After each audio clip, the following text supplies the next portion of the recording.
Hermanos, Dios los bendiga. Hoy seguimos en este camino de Cuaresma. Vamos a ir entendiendo poco a poco por qué estamos meditando los vicios, qué son los vicios, em, cómo se aplica esto de las virtudes para sanar. Bueno, vamos a ir resolviendo preguntas. Incluso también los invito a preguntas que ustedes tengan, me las dejen por el chat, por WhatsApp. Y en este espaciecito de las mañanas vamos a ir resolviendo esas preguntas. Mm, Veníamos viendo los días anteriores las 5 heridas del alma y cómo se relacionan con los vicios. Aclararles pues también que es enseñanza de nuestra iglesia. Mm, por lo general en los doctores de la iglesia han llegado a este tema. Es un tema como de espiritualidad elevado. eh, Esto de tratar de entender esto de los vicios y las virtudes, cómo se relaciona con el comportamiento humano.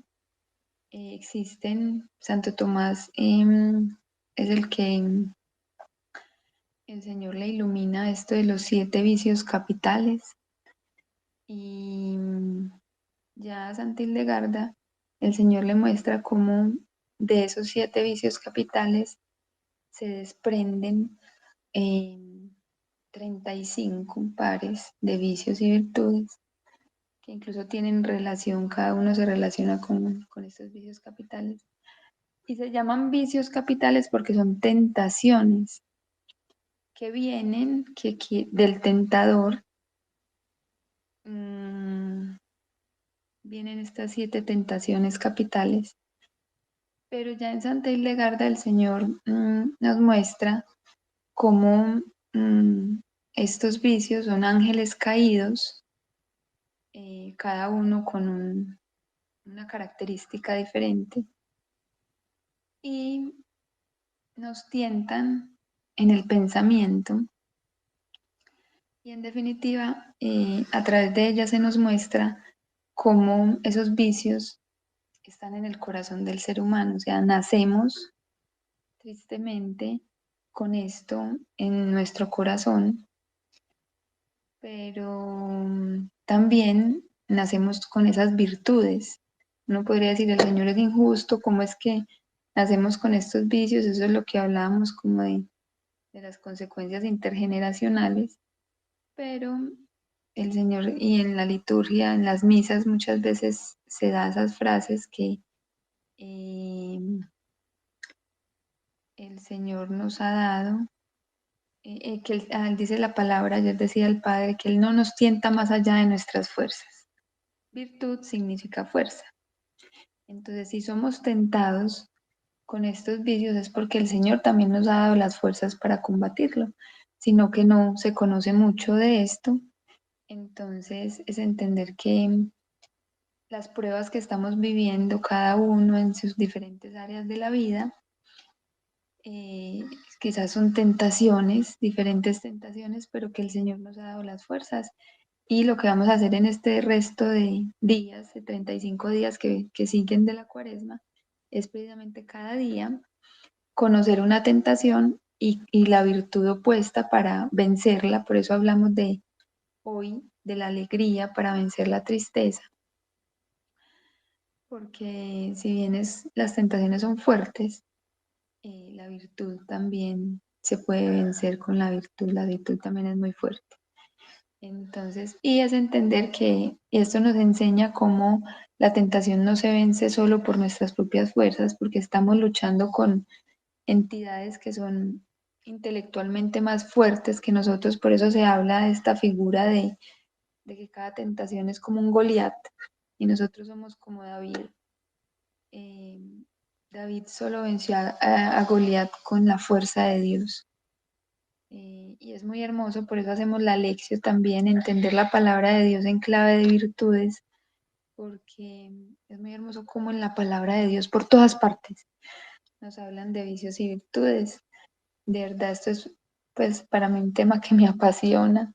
Me pueden decir como que no, Manuela, pues se empeliculó con los vicios y las virtudes, pero de verdad es que es un tesoro y sobre todo cuando uno ve los frutos que esto, pues lo que esto hace en nuestra familia, en la propia, en el camino de conversión es como un, así como lo veo yo, como así como la alimentación es fundamental para un atleta, aumentar y crecer en su carrera de entrenamiento. Asimismo, esto de los vicios y las virtudes es como un alimento muy profundo de sanación, de liberación, para impulsar nuestra conversión.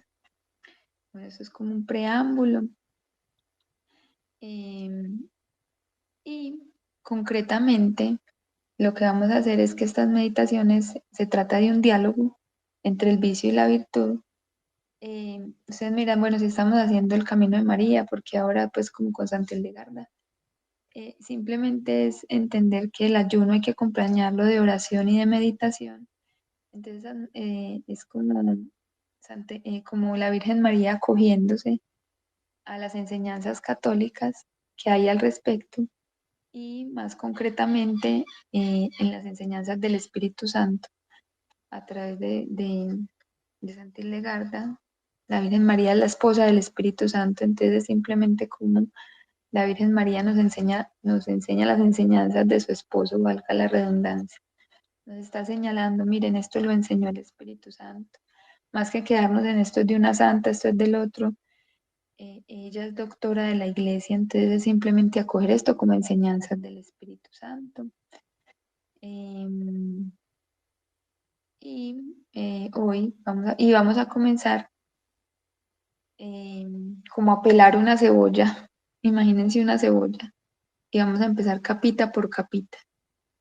Por eso vamos a comenzar desde la tristeza hacia atrás. Muchas veces, bueno, quienes han hecho estos caminos antes, hemos visto cómo se comienza la secuencia de Santa Hildegarda, comenzando por el amor divino, desde el primer vicio hasta el 35. Esta vez vamos a empezar del 35 hacia atrás, porque vamos como les digo, a pelar esta cebollita y vamos a ver cómo, entendiendo un vicio y conociendo la causa, porque cada tentación se relaciona con una tentación anterior. Eso es lo que vamos a hacer en este camino. Incluso se les está enviando un audio con toda la meditación tal cual la enseña Santa Hildegarda y ahí habla cómo la tristeza de vivir en el mundo se causa, se relaciona con la avaricia, ¿cierto? Entonces vamos a ir conociendo la relación de un vicio con el otro y ya aplicado a conocer estas palabras, vamos a conocer este diálogo y ver cómo lo aplicamos para sanar nuestro corazón, pero también poder aprender a utilizar estas palabras para sanar el corazón de personas que veamos también padeciendo esta tentación. Por eso lo llamamos heridas. Estamos examinando las heridas que causan estos vicios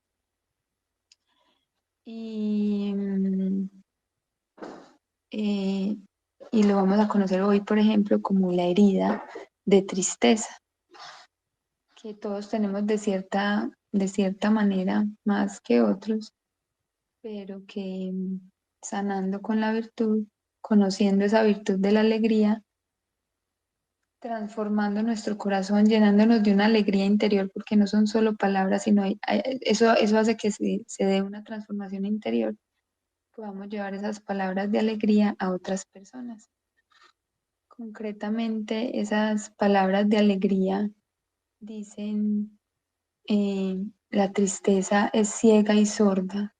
O sea, una persona en la que veamos ese rasgo de que no ve y de que no entiende, por más que se le explique, que uno les diga, no, pero venga, no se deprima, no se deje llevar por eso. No, la tristeza profunda es ciega y sorda y hace falta decirlo. Mira, no te dejes llevar por la tristeza. Eso de verdad lo enceguece a uno, lo ensordece, considera bien lo que estás pensando, porque el vicio de la tristeza conduce, es la tentación que conduce a las personas al suicidio. Les hace, las atormenta diciéndoles que esta vida no tiene sentido, que esta vida, que Dios dónde está, si Dios existiera, pues te estuviera ayudando. Coincide mucho entre personas que se quieren suicidar, que ellas escuchan una voz que les dice, ya, quítate la vida. Es una cosa, o sea, ya no es, es una tentación demasiado fuerte, o sea, es demasiado evidente. Hay veces que los vicios, pues por ejemplo la glotonería que lo impulsa a uno a comer en exceso, le dice, ¿para qué te vas a abstener? ¿Cierto? Que es un diálogo interno, pero el de la tristeza es un diálogo que hay veces hasta personas dicen que es como si fuera audible, porque es una tentación muy fuerte y que quiere conducir es a las personas a quitarse la vida para la muerte eterna y la muerte, pues no solo la muerte aquí física en esta tierra, sino conducir a las personas a la condenación. Entonces, por eso uno dice, ay, ¿qué le puedo decir a una persona así? Entonces, eso es lo que vamos a escuchar en la meditación, que es invitar a las personas a considerar lo que están pensando. El Señor dice, basta una palabra. Jesús, cuando se le presentaban personas con una manifestación espiritual, él era muy fuerte con el vicio. Uno puede decir, ay, pero Jesús, ¿por qué le decía a una persona, cállate y sal de él? No, no le estaba hablando a la persona, le estaba hablando al espíritu que la estaba oprimiendo. Asimismo, este diálogo de la virtud le está hablando es al vicio y es muy fuerte. Uno puede ver cómo la alegría le dice a la tristeza, lo habla de una manera muy fuerte y podemos imaginarnos como que es Santa Hildegarda porque es como tan fuerte, pero no es Santa Hildegarda. Miren que Jesús también era así, decía hipócrita y era con una fuerza. eh, y San Juan Bautista también era así, como le decía a Herodes, tú no puedes casarte con la esposa de tu hermano. Y eran cosas muy fuertes que uno puede decir, bueno, está faltando a la caridad. Pero ahora nuestra generación es muy sensible a esas expresiones tan fuertes. Por eso lo que vamos a hacer también es que se les va a enviar la meditación como lo diría María, de una manera más amorosa, pero que también ayuda.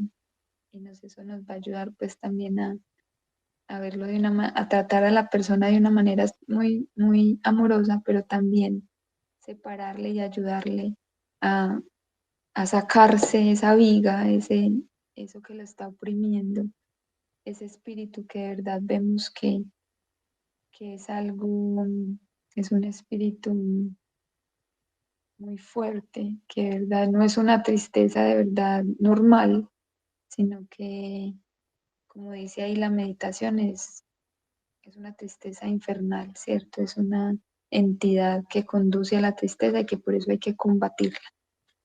Y que como decíamos, se combate también no con ayuno, el ayuno conduce a aumentar la tristeza. Por eso si tienes rasgos de tristeza en tu comportamiento en este momento, es mejor que estos 40 días lo dediques a una buena alimentación, a una sana alimentación, y, pero en cantidades, porciones buenas, y que te dediques mejor a las obras de misericordia, que ayuda mucho a alegrar el alma y a liberar esa tristeza. Bueno, Dios los bendiga. Tati, de pronto tiene alguna pregunta.